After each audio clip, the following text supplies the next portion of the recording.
Yep. Hey, Brocky. Hello, Brocky. Hello, Vinny. Hey, Mandy. Hello, Shane. Hello, Mandy. Wow, it's like a roll call. Tony. Tony. Everyone's in. Brent. Brent, I don't think you're going to get through 2 beers tonight.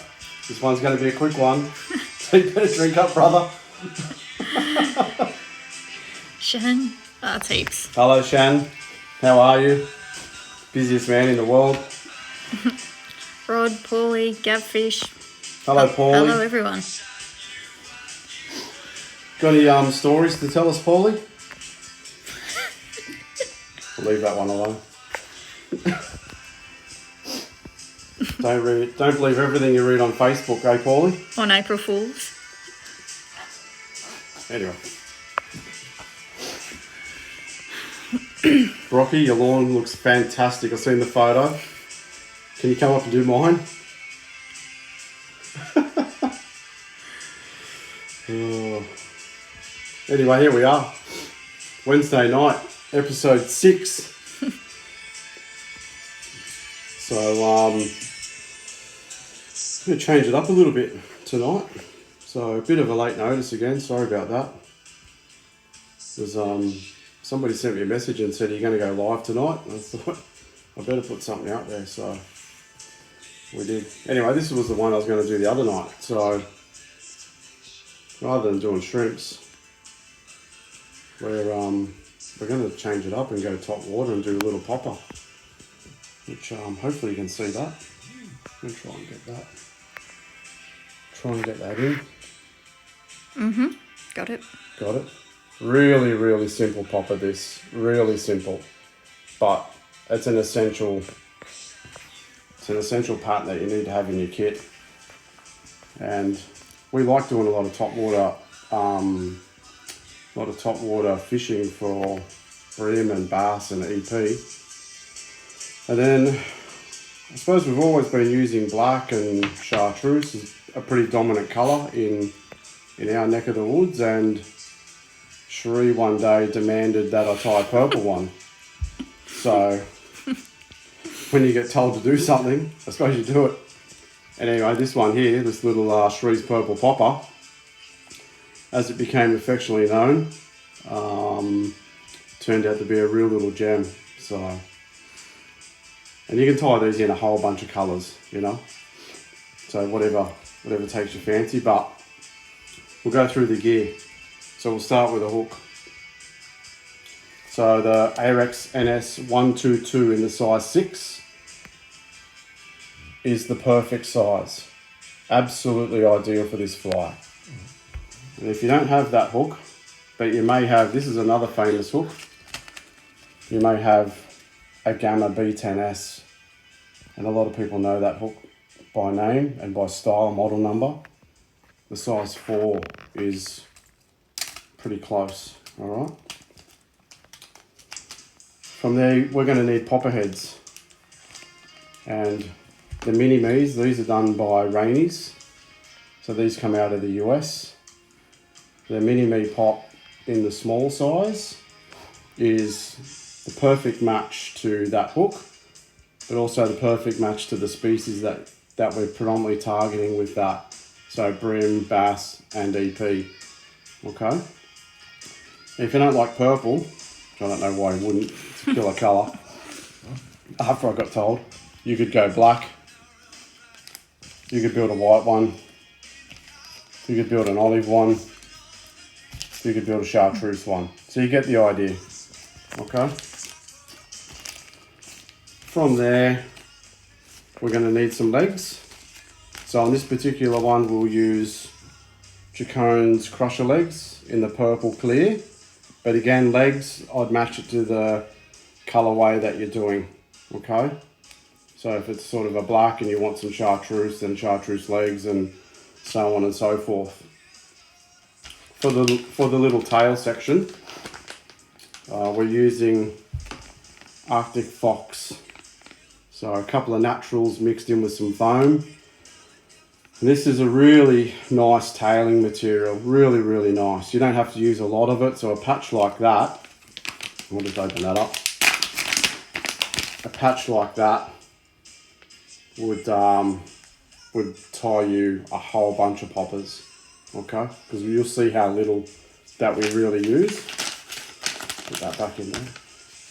And then in between of the fox and the popper head, we're just going to put a saddle hackle. So this is a deceiver hackle. This is the Ewing brand. But what this is, it's relatively short, nice and wide, with a little bit of web on it. Okay, so we'll show you what we're going to do with that. The thread is 210 denier. Bit of an equipment malfunction, but we'll be back on track in a second. Stay tuned. 210 denier. This one's in purple. The thread color honestly is not important because you're going to cover it all up anyway. All right, but for the purpose of the exercise, purple matches everything else that we're doing. The equipment that you'll need is obviously your bobbin and your thread, pair of scissors, your bodkin, set of hackle pliers, like so. And then over here I have like a little sewing needle. Okay, and you might not be able to see that, but it's got a fairly large eye in it because I need to push the rubber legs through that. Okay. Pretty common question I get actually is how do you push the rubber legs through the head? So some of these things I probably take for granted. So I'm happy to show you how to do it. It's really simple. Once you sort of tell people or show people through some photos, then it's pretty easy. So we're just going to put some base of thread down, starting just behind the hook eye, and we're going to advance that thread up to the point this time of this particular hook. Okay, so you can see right there that it's on the point of this hook. And we're just going to clip that little piece of thread off. And then from there, we're going to put in a little tuft of black Arctic fox. And you really don't need to use much. Okay, so if the camera can pick that up, when it's pinched, it's probably half a match in thickness. Okay, clip that off. You can slide that in between your fingers if you want to give it a bit of a taper. And if you've got any really long guard hairs in there, I'd probably pull them out. There's not too many in that one, that's pretty good. We want to lay that on straight on top of the hook shank. Okay. Switch my hands around, take a couple of wraps and bind that down. Oh. If you've got any questions, guys, fire them away. Okay. So a little piece there on the top. We're going to clip those little fox butts off, like so, and cover it up. What you don't want with this fly, you really don't want to overdress it. Okay? The purpose of the fly is to sit in and just under the surface film. So the use of the natural materials, once they soak up a little bit of water, allows the tail of the fly to start to drop down a little bit, but with the popper head, keeps its buoyancy. So I'll show you that a little bit in a little bit about what I mean by that. So that's about it for that part. Now, if you're inclined to need to put flash in, this is the time to do it. I don't. For our system, I don't find that it needs it, but if you wanted to put some black crystal flash or purple crystal flash in, here would be the time. And you've seen me do it before, one piece of crystal flash over the top and bind it in place like so. Okay, and then trim it off just at the tips of the tail. And that's all that you would really need. From here, we're going to use one I prepared earlier. All right. So that's our saddle. And I'm just going to pull these really webby pieces out and clip them down. Just like so. And on this side, I'm just going to lay that in there nice and flat. And take those thread wraps over the top. Now what you might see is there's a little bit of a hump and a flat spot here. Before we put the popper head on, we want to fill that out so it's a nice level platform that the popper head's going to slide onto. Now to get your spacing right, because when you're building this, you really only get one shot at putting this popper head on when you're using super glue. So you want to make sure that you get it right the very first time. So the Rainey's heads come pre-drilled out, all right, right through the center. But with my bodkin, I always just run it through there anyway, just in case there's any stuck foam or anything like that. So at this point, I can push that head on and then have a look to make sure that I have cleared the eye. Now, I'm going to try and show you in there that the eye, I don't know whether that'll show up, that the eye of the hook is free so I can still confidently tie my loop knot on. Kinda. All right. What you want to see here, guys, is that I now have between here and here to work with the hackle. All right, so you need to take a visual measurement of that. So I take my popper head back off. Going to advance my thread just a little bit further forward. And that would normally then sit underneath of that head. Okay. Grab your hackle pliers, just like so. And like the other day when I was using the brush, wrap it round. And then pull the feather barbs backwards towards the tail. Same method for using a brush basically. So you can see that the tension of my right hand is keeping the feather in place and my left hand is massaging those barbels in a backwards position. And then we've just gone just past where the popper head ended and we're almost to the thread. Okay. And at this point in time, I'm just going to loop that hackle underneath of my thread. Take a few wraps and then clip that off. Just like so. Tidy that up with a little bit of thread work and start to lay the foundation for a nice flat platform for that popper head to bind onto or bond onto with the super glue. All right. So you should be able to see what's going on there.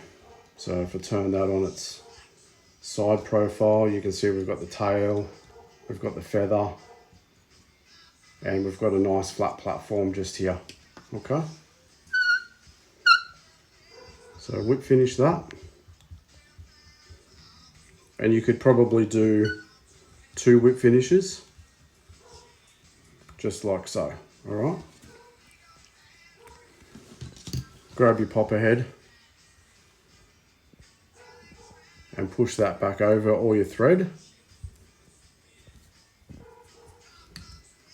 Take it out of the vise and then do another visual to adjust the head for where you need it to sit inside of that, just in against that hook eye. Okay. So I'm pretty happy with that. Take that back out. And then with your super glue, is there any questions there? Nope, everyone's Wow, full concentration. You're just mesmerised.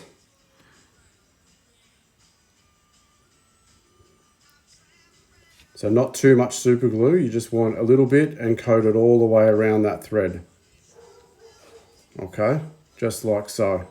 So you can see there's not heaps there, but when you use the right glue, then you have a popper that basically doesn't come off.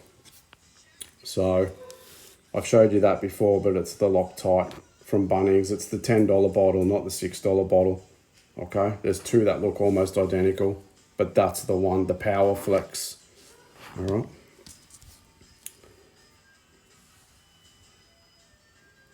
And then from here, we're just going to push that on, just like so. Take it out of your vise and make sure that the head is square. All right, and when I mean square, like the face is cut at an angle, so you want that face to be nice and even and in line with your hook point, so to speak. You don't want it kicked off, because then your popper's going to kick around in the water. All right, and it's going to lose its true trackability, so to speak. You don't get long to do that. You really get the popper head onto that glue, and you get a very, very subtle adjustment. And honestly, I only just made that. It was almost a disaster. So, but anyway, you don't want too much glue, because then it all mounds out around here. Okay, and then it's going to bleed into your hackles and that sort of thing. You just need just enough to set that foam onto those threads. So we'll just put that back in. You can see where we're at, guys. So underneath profile, top profile, and back profile. So it's just a nice tidy little popper at this point. Time for a coffee, hang on. Thanks to all the shrimp photos that everyone has sent through as well. Really appreciate it. It's great. Thanks for tagging us in your posts on the socials, particularly on Instagram. Really, really like it. That was calling. Okay, we're back. Mustn't have read the email, so don't call after 7:30. Unbelievable. He's probably trying to join in. Nah, it's Craig. Oh, okay. There you go. Okay. So we're at the point now where we want to put the legs through, okay? So with my bodkin, what you want to do here is put a pilot hole for the needle to go through. The way I do it is I go above the hook shank. Okay, so you can picture that the hook shank is running straight through there. So I want it just above the hook shank and just behind halfway. All right. And then the critical or the important part is to get the legs running true that way and true horizontally. Okay, so squared to the back of the popper head and square to the bottom of the popper head. So don't just push the bodkin through, in a rush, trying to get the job done really quickly. Push it through with a little bit of care and just get it done. Get it done right the first time. All right. So then what you have there is a pilot hole on the side of that head. We'll just pop him back in the vise there for a second. Sure there's no questions tonight? Unless it's frozen. Nope. No questions. No. It's going to be over soon, guys. It's going to be a record time. So with my legs, I grab a set of 2 and fold them over. Okay. Clip the butts so they're really nice and flat. And then with the needle, thread them straight through there, just a little bit, just like so. Okay, so it's a loop. So legs on that side, loop on that side, just in a sewing needle. And we're just going to push that through like so. I usually take it out of the vise, to tell you the truth. I don't know why I changed my method. It's like those cooking shows, eh? They always just try something that they've never tried before. Why do we do it? It's pear-shaped. Unbelievable. You know it's going to be a disaster. So just stick your scissors in the little loop there, cut it off, and then I take my legs out about almost to the widest part of the hackle. Almost. Just a little bit wider.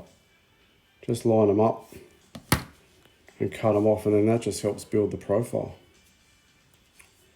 And then they stay in place, you know. I don't put glue in, I don't glue them in or anything like that. By having 4 in there, holds them inside of the head. If you have 2 or 3, they do tend to come out.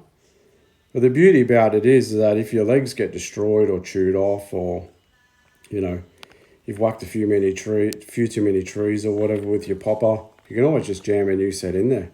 Make it look fresh as. Anyway, I'll get my hands out of the way. And that's Cherie's purple popper. So really, really good profile for bream. Great profile for bass and estuary perch. Hang on, there was questions. Oh, there's questions. Hang on. I think I'm meant to be scrolling. Surprise, there's technical difficulties. So, like Mac asks, is there no UV resin at all using this? No UV resin whatsoever. That's a UV resinless fly. And, hang on, let me check. You explained it awesome. What tail variations would you do a mop style? You can do a mop style. Yeah, you can. What's a mop style? Like one of those little mop. Like. Yeah, you can. You can. So I have got mop style in my range as well. Oh, there's heaps of questions. Oh, look out. There's heaps of questions. We're here for another 20 minutes. Why no stinger? Hang on a sec. Hang on. One question at a time.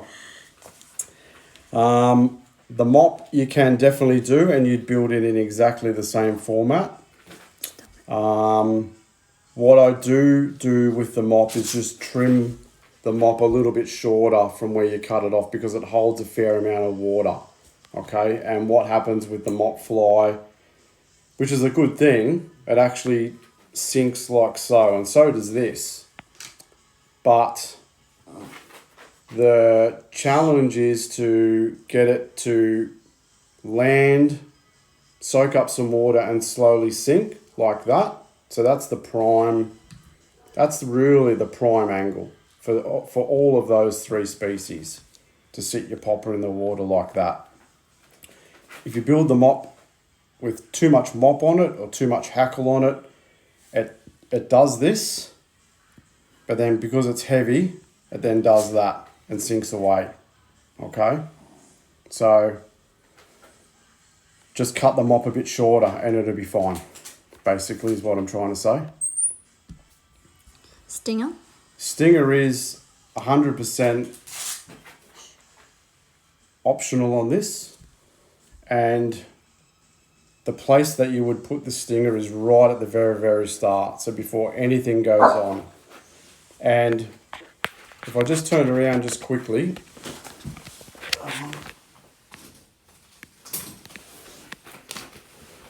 The stinger that I do use is that one there. Okay, it's the NS182. The dog's going wild in the background, if anyone can't tell. Normally placid, tonight just full of energy. So NS182, and I usually attach that with Senyo's intruder wire. And what I do is I make a loop with the intruder wire, put my hook on, and then bind that to the hook shank. And because the wire is pretty thin and light, I tend to back it over itself and wrap it down again. But maybe further down the track, I'll actually include, or I might just do another colour of these in a week or so, or 2 weeks, and we'll put the stinger in so you get the idea of exactly where I place it. But as I've explained stingers before, I don't want it hanging way out here. Okay, so the stinger for me sits right at these little tips of the fox, and it points up.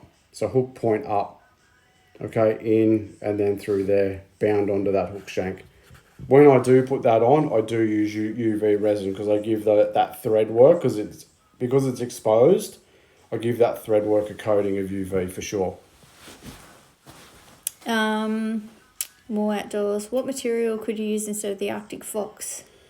You could use marabou. Marabou makes a great bass tail. But again, you wouldn't use too much of it. So you could overdress the fly, and then therefore, not really. You're not going to impact its action, but a little bit of marabou is better than a lot of marabou for sure. Weed guards. On this fly, you can do it. And the way that I would attach a weed guard on here is I would only put one sprag on, okay? And I would pilot hole with my bodkin straight through the chin of the popper, and then put a piece of 55 pound, a single sprag straight out. All right? And it wouldn't have to be too long. It would only be maybe 10 mil sticking out from there. And you would find that once you pilot hole that, put a little bit of this super glue onto the sprag tip, and then push it into that hole. I'll do a dry run first to make sure it fits in, okay? And then put the super glue on. Otherwise, it's just gonna doink right there. Could you use a Zonka strip? I think Zonka honestly would overweight the fly, okay? If you were going to use Zonka, you would only use a tiny little bit, like maybe 5 mil or 6 mil of the skin, still with with the rabbit fur off of that. So maybe 5 mil with fur attached, and I'd have 2 or 3 or 4 mil of bare hide that I'd use as the tie-in point. Okay, but not too much. Too much weight in the tail is going to have the fly land and then sink away. So you want it to land, use its little legs, and then just slowly tip down. All right. Okay, I've caught up. I think I've caught up. Sorry about that, everyone. Wow, the questions. No, they're good questions. They're really, really good questions.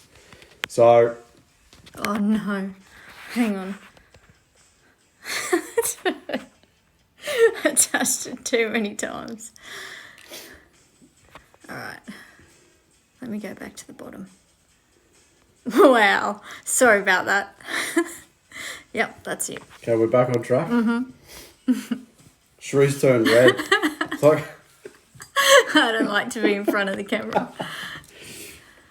Yeah, can't wait to tie these up. I've tied them up myself. They are easy to tie, so it's a good fly to start tying with, I guess, if you're not too confident and you haven't tied many surface flies before. It's a good, really nice and easy one to start. And if you haven't used the hackle pliers much before, yeah, it's easy.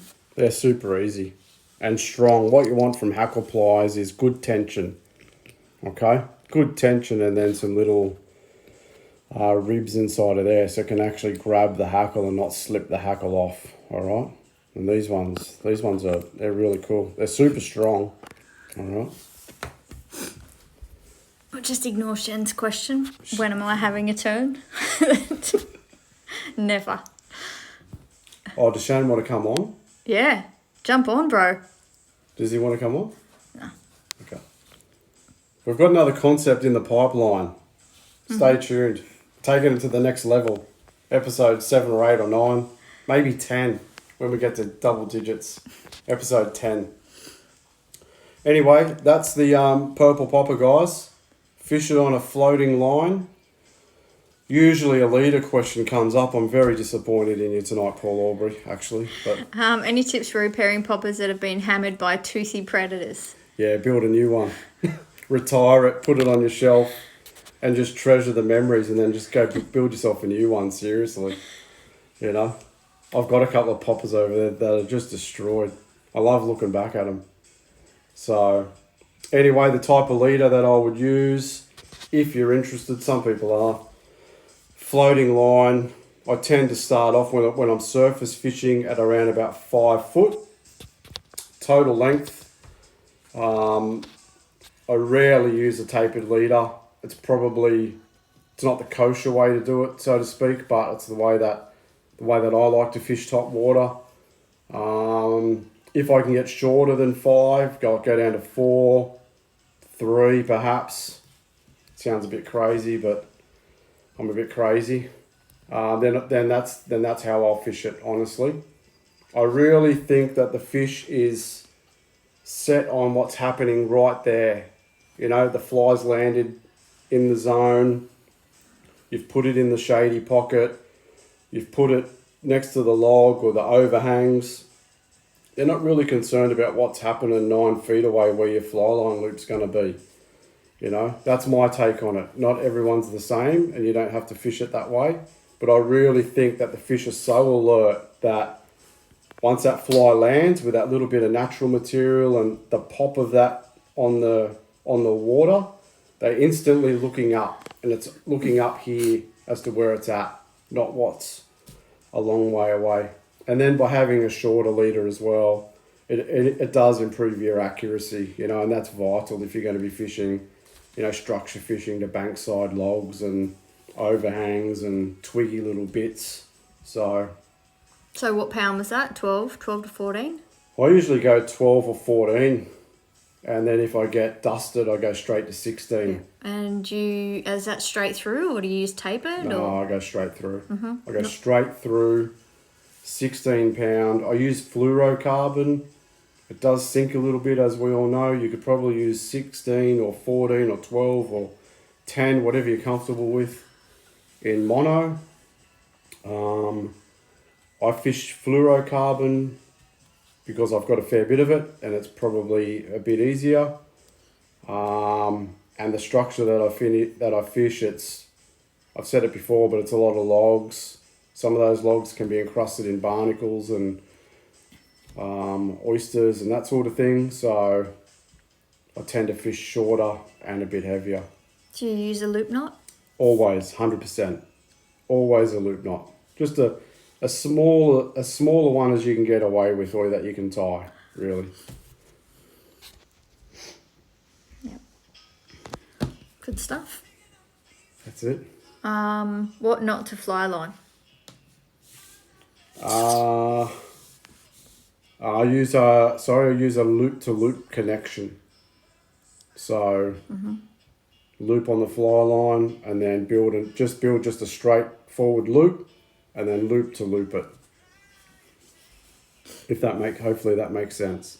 Any good for Murray cod under the harbour bridge? Maybe on April Fool's Day. Maybe I Paulie. I won't answer that question, Paul. But thanks anyway for your input tonight. Blocked. Apparently you asked about leaders, but I must have missed that one. That's it.